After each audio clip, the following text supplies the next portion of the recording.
Today I'm going to show you how to make fudge.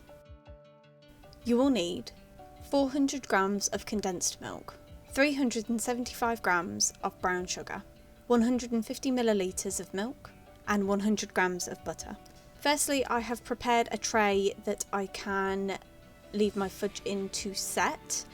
Mine is 28 centimetres by 18 centimetres, which I have lined with baking paper. Firstly, in a saucepan, add all of your ingredients and then slowly heat over a low heat until well combined.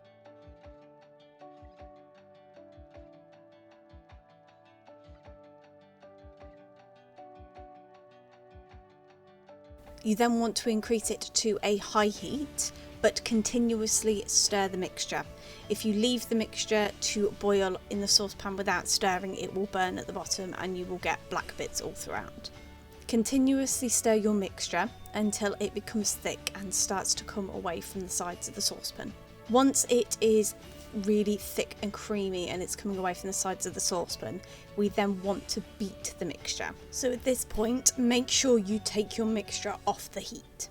So you want to take your spoon and continuously stir and beat it into itself. You'll probably need to do this for a good 5 to 10 minutes. It's quite intensive, but it gives it a lovely creamy texture at the end of it.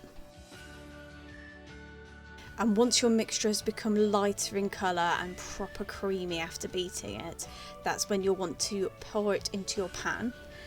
Try and level out the top as much as you can do, but then I just pop that in the fridge to allow it to set, and then just cut it up into the size squares that I wanted.